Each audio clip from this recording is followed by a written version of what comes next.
Hey everyone, it's your soul, and yeah, just seeing some really amazing imagery and stories coming from the Amazon, South America, Brazil.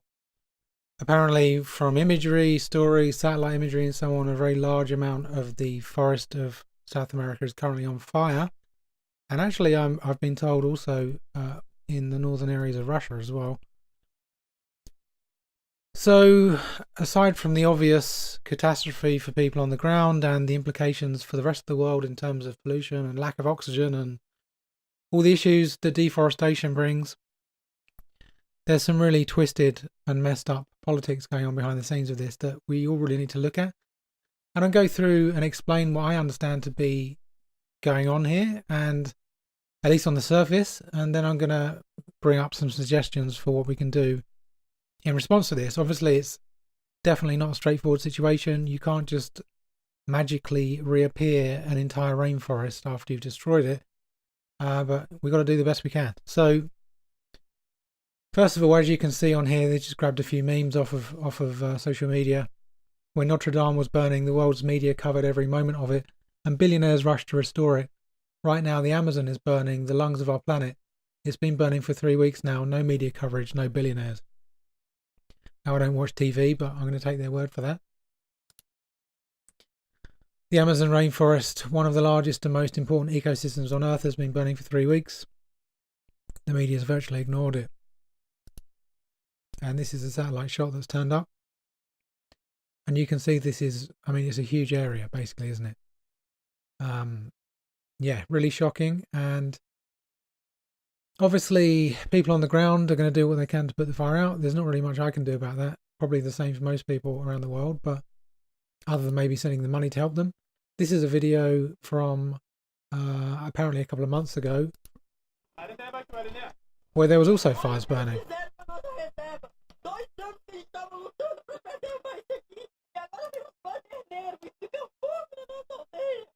So I read a translation here in the comments. I presume it's right. It says, "This is what they did to our village. The land we've been fighting for during 2 years. They came and set fire to it. It's not bad enough that they killed our rivers, hunt our animals, and demolished most of our land. They also had to set fire to it." So what she's basically talking about, as I understand it, is the result of the Brazilian government's policies, which have effectively said they're going to turn the rainforest into a source of money. Ultimately, they're just going to sell off land rights. I mean, you would think that they would presumably at least cut the trees down and sell them for wood, but we're going to get into what might actually be going on here. It's a classical, it's almost a false flag environmental attack. It would be easy to interpret it that way at the very least. And the evidence coming out from the Brazilian government doesn't really do them any favors to try and quell that concern, let's say. So you can see this was published in the National Geographic in October of last year. And at that time, I wasn't aware of any of this stuff. I've got so many things to look into myself. Brazilian politics wasn't high on the list, but obviously now it's being focused into our awareness. And if anything good can come out of these fires, at least maybe us all drawing our focus into this subject might be it. So I'm probably going to butcher his name, but Jair Bolsonaro, the president now, effectively had campaign pledges to roll back protections of the rainforest and indigenous rights. So not only was he effectively saying, put me in the government and I will no longer protect the rainforest and I'll remove rights of indigenous people, but he's effectively acted on that. And the net result of that allegedly is, oh, well, Brazil's going to make loads of money. Maybe it's probably just him and his cronies who are going to end up making most of that money, but it's understandable in a country where there's so many very, very poor people who now with the internet can see the rest of the world, can see how, stars on social media, even just people in their bedroom are making millions of dollars. I can understand how a campaign promise to make these people wealthier, even at the expense of the jungles, might get him elected, even though I personally think most elections are completely rigged. But let's set that aside. Perhaps a lot of people who now live in cities have lost their connection to the jungle. I've never been to Brazil, but I know that kind of thing does happen in general. As soon as people move away from the nature and the countryside, they kind of just don't understand it after a few generations and don't respect or value it. So we have a quote here from one of the leaders of an indigenous group. "We are very worried based on what the president-elect has stated." A native leader stated, Beto Marubo, from the Javari Valley indigenous land in Brazil's far western borderlands. "If what he has promised comes to pass, there will be chaos and upheaval in the Amazon." This was months ago. This was nearly a year ago this was written. Reports are circulating that Bolsonaro's victory has already bolstered a sense of impunity among criminal groups that traffic in timber, exotic species, and other riches pilfered from indigenous land. "Many brothers tell us there are invasions, people entering the territories with no regard for the rules and no fear of the authorities." So, I mean, I've seen videos from a long time ago where there were people being killed in fights over logging. Basically, they were just going in and cutting down massive ancient rainforest trees, and there were literally gunfights over it, and people died on both sides. And that was before this guy was elected, while there was actually some attempt at protecting the land. And there were journalists and investigators also who were murdered, and I've seen documentaries into their murders. So this is a long-standing battle, basically, between people who at that time were criminal gangs trying to exploit the environment, and the people that lived there and people that wanted to protect the environment. Just the same as happens in most other countries to some extent. In Britain, we've had fracking and big, a similar kind of situation with corporations often acting criminally, corrupt governments, making decisions that are very bad for the people and for the land, and that benefit only a very small group of people financially. I'd be very surprised if the Brazilian people really saw any financial benefit from this policy. In reality, most of the money is going to be siphoned off, I would imagine, to possibly even overseas corporations. So if we skip forward, so this story was also published around the same sort of time from The Guardian, calling him a global danger. Accelerate climate change instead of reverse it, would be the outcome of his activity. And we've heard recently of how apparently the amount of deforestation taking place in that area, even without the fire, as I understand it, has gone up exponentially. Here's the thing: the counter argument to the environmental argument is that people are stating, well, the rest of the world, white people, Europeans, have destroyed their land, burnt and used up all their forests. Why shouldn't we be allowed to use our forests? They've got all the money, we haven't. And from a capitalist, short-sighted perspective, which is the prevalent one in America and Europe primarily, at least certainly amongst politicians and corporations, there's a certain logic to that. Ultimately, if all you value is money, then yeah, why wouldn't you use your resources? Does it really make any difference if you live 50, 60 or 80 years? You're going to die anyway, so what the hell? We might as well just burn up everything. What's the point? That's pretty much the attitude of a considerable amount of capitalist philosophy, let's say, if you can even call it that.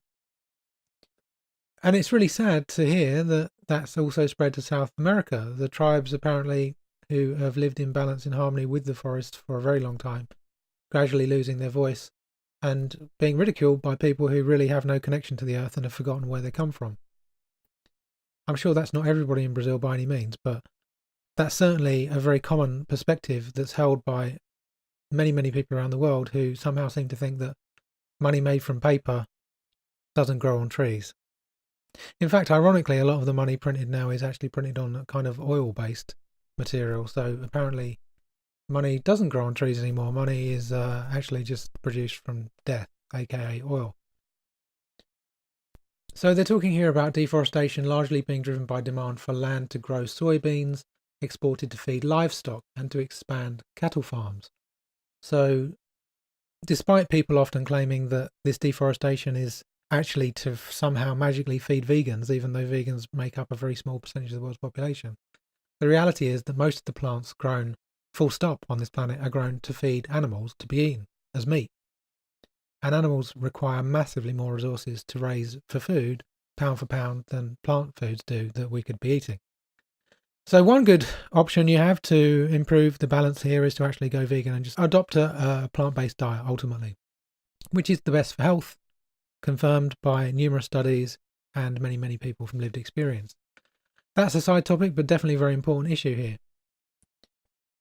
So how else exactly can these people make money and exploit the Amazon? Obviously, they can cut down the trees, sell the wood. There's mining possibilities there on a very large scale.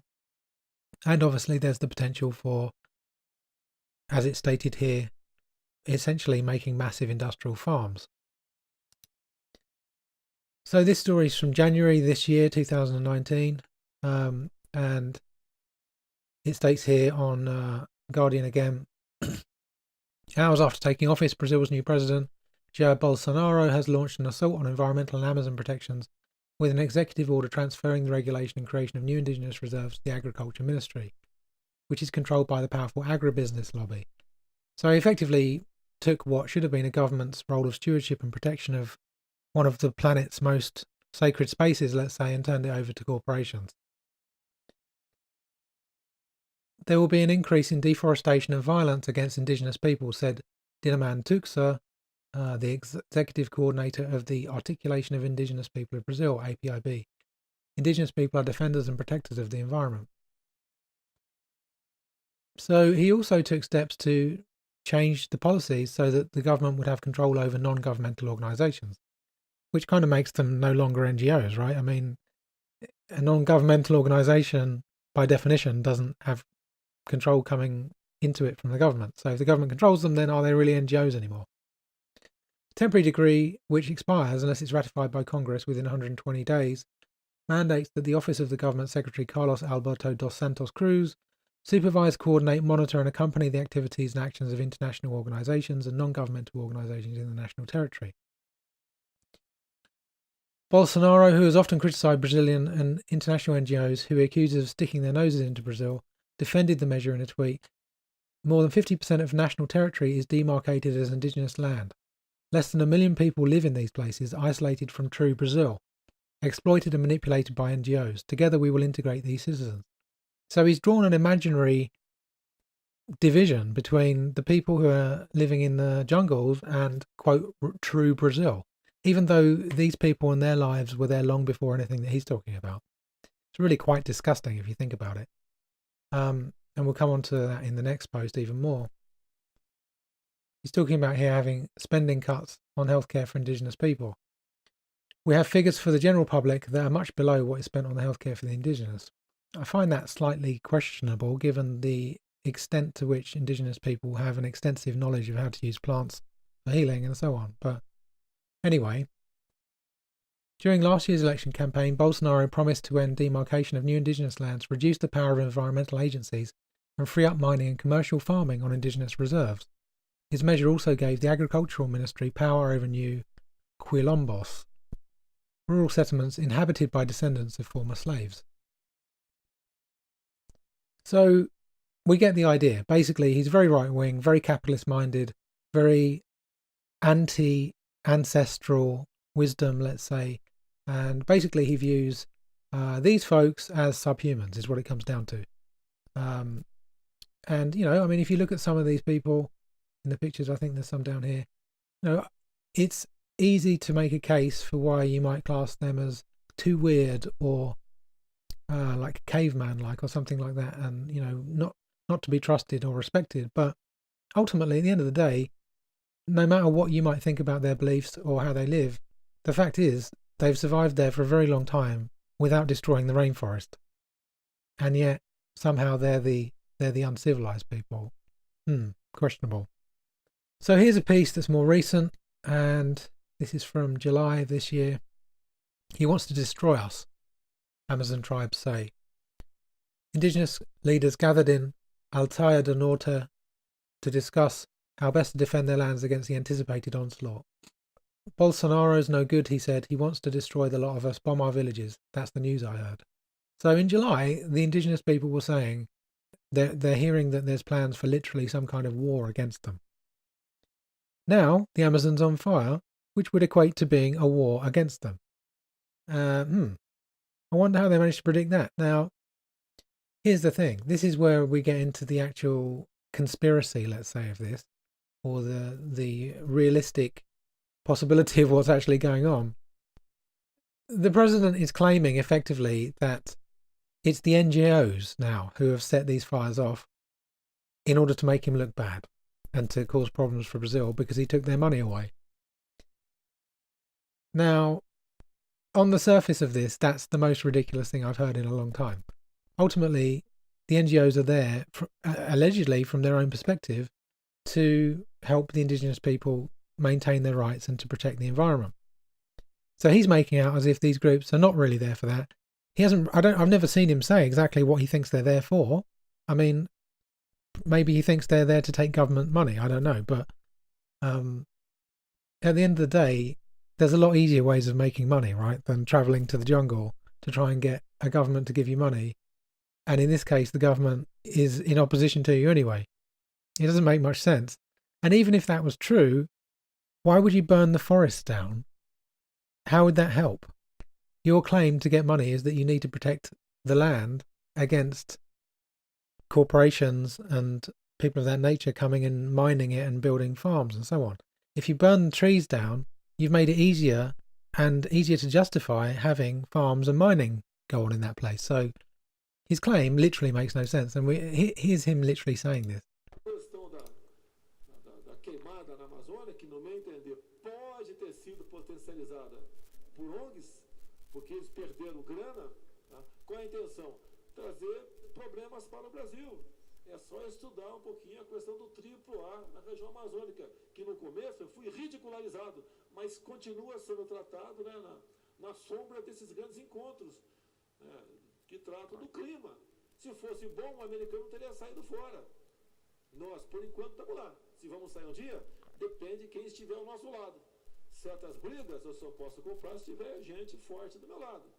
Não tem o poder que muitos pensam que tem. Gostaria que tivesse. Não tem. So he doesn't actually explain anything in terms of the details of why people would do that, even though it makes no sense at all. It takes a pretty major willingness to completely disconnect from reality and lie to everyone to be able to stand there and say something like that makes absolutely no sense at all, unless you're making a clearly calculated attempt to commit environmental fraud and crime, and just to try and, hand wave away the details of it, hoping in the process that enough people support you that you don't get murdered, pretty much. I mean, that's what I see when I look at him. During a meeting with foreign journalists last week, Bolsonaro defended his desire to develop indigenous reserves, warned the international community against meddling in the Amazon, and painted himself as a champion of indigenous people who no longer wanted to live like prehistoric men with no access to technology, science, information, and the wonders of modernity. But as they gathered at the headquarters of their indigenous association, Jivari activists and elders said that they were determined to resist what they called a Bolsonaro-backed assault on their ancestral homes. He sees us as animals, as if we didn't know how to think, said Iwaton Marubo, who hoped foreign funding might help tribes adopt surveillance techniques to safeguard their land. We are much more intelligent than he is. Lucia Kanamara, one of the Jafari's few female leaders, said, "If the government doesn't support us, we must find a way of protecting ourselves. He has come to leave us in the darkness, but we won't allow it." So, I mean, this is a bit like the plotline to the movie Avatar, even, where you've just got these, it's just political manoeuvring, lies, and really like a false flag attack, I would say, where the politicians try to paint a picture which is completely the opposite of all of the evidence that we see. What can we actually do if we're outside of Brazil or even in Brazil about this? Now, when I've brought this subject up in some groups that I'm a part of online, surprisingly, the first comments I got were, "Oh, well, you don't need to worry too much about the oxygen because most of the oxygen, or we get a lot of oxygen from the oceans." And that was a surprise to me. I really wasn't expecting that. I've never heard that said before. And I went away and looked it up. And apparently quite a lot of oxygen does come from plankton in the oceans. I don't know that. I've never heard that before, but I'm not going to just deny it and say that's not possible. Maybe it's true. Even though that may be the case, we still need oxygen from the trees, I'm pretty sure. I don't think I've ever seen anybody prove that we don't need oxygen from trees. So I don't accept that somehow, because there's plankton in the ocean, it's fine to burn down the Amazon. That's just, to me, that's madness. First of all. Secondly, even if that were true, that doesn't make it right to do that when there's tribes that live there. And, it's fairly obvious to me that one way or another, these fires benefit the politicians and the corporations involved. They don't benefit the tribes people or the NGOs. That's just ridiculous. Now, people would say, historically, follow the money. Who benefits from this? Well, it's not the tribes people, is it? And it's probably not the NGOs. I don't think the NGOs are suddenly going to be hugely funded by the Brazilian government as a result of this. They might get funding from outside the country. However, what's the motivation for using this land and for them wanting to take the land? Well, as already stated, partially it's mining, partially it's wood, partially it's agriculture. So where's all of that money going to come from to buy the things that they produce? Well, it's going to come from other countries. So my suggestion, which has been my suggestion for a very long time, is that we become self-sufficient. There's no justification for us relying on other countries to provide us things unless there literally is no way for us to get them here or in our local area or something equivalent to them. When politicians try to frame everything as if, oh, we must have jobs and we must export to other countries and have trade and all this kind of stuff. Well, trade is interesting and great, but if you aren't taking care of being sustainable at home first, then you're really not in balance at all. And frankly, you're opening yourself up to a world of pain. Now, where I live in Britain, most of the forests were gone a long time ago, long before I was born. There's hardly any left now. So my suggestion, my very strong suggestion, is that we learn to produce food forests and use the techniques taught to us by permaculture experts. If you've never heard of permaculture, please do go and research it. It's effectively a way of learning how to work with the land and growing plants so that we can be self-sufficient using minimal resources from an industry. It's very clever techniques, great knowledge available for how we can do that. And one of the ideas is called food forests, which ultimately you can go and watch many videos on this online. Ultimately, they are a way of literally creating a forest full of food. And once they're grown, and they might take a few years to get going, but once they're grown, they just pretty much constantly provide food sources. And you don't really have to do very much to maintain them. And there's no loser in that except for big corporations who attempt to industrialize food. Everybody, if we had shared food forests, we would have hugely less bills to pay in terms of social care. Many, many different areas of life will be much more simple. If somebody runs out of food, they don't need to go and apply to the government to go and get some money while they go and find a job and then go and get a job working for a company that probably doesn't have anyone's best interest at heart anyway, and blah, blah, blah, blah. They don't have to do any of that. They can just walk out into food forest and there's food. And because these methods of producing food are very efficient comparatively and could cover large quantities of the land, I really do think that it would not be difficult to produce enough food for the population using that and other methods. Cooperative groups of people voluntarily working together to produce food as well is also an excellent idea. We basically have the sacred benefit of using the land of this planet, and most people seem to be thinking that that's nothing to do with them and they just need to go and work in an office moving paper around or tapping on a keyboard all day and somehow there won't be any problems. The reality is that everything on this planet that we require is in some way connected to forests and the soil. And as soon as the forest and soil are gone, we won't be here anymore. It's that simple, at least not as humans. Here we come to the real core of the issue. There's a lot of people who feel so terrible inside themselves. They don't enjoy life. They hate themselves. They hate life. And they do this unconsciously. They don't even know they're doing it. They wouldn't admit to it. They don't really understand that they're even doing it. This basically means that they don't take any action to survive. They don't take any action to protect life, to do what needs to be done to create balance. They're not interested in that. Part of them would be quite happy to see the world destroyed. And that really is the core of this problem. So the way that we actually move from a state of carelessness, denial and heartlessness to a state of balanced consciousness and respect for life is through emotional healing. That's what I've focused on for over 15 years. And I know that you can move from depression to happiness quite quickly through doing that. And as soon as you do that, you start to take a lot more interest in what's going to help you feel good. What foods are going to help you feel good, what foods don't help you feel good. And you very quickly learn that the industrialized kinds of foods that you find in supermarkets don't help you feel good generally. And the natural food sources, of which there aren't many left now, do help you feel good. And it's really not much of a leap to go from that position to one of respect for the earth and to try to take care of it and make good decisions. So this is a huge subject, but I would like to see governments from around the world taking steps immediately to perhaps put sanctions on Brazil. I mean, I'm not a big fan of government or anything related to that, but we have governments and they can do that. And that might be one of the few things that could make a difference here. we also need to be making rapid changes to become self-sufficient. We can't rely on these countries to protect the land they have, even though lots of people there might want that to happen.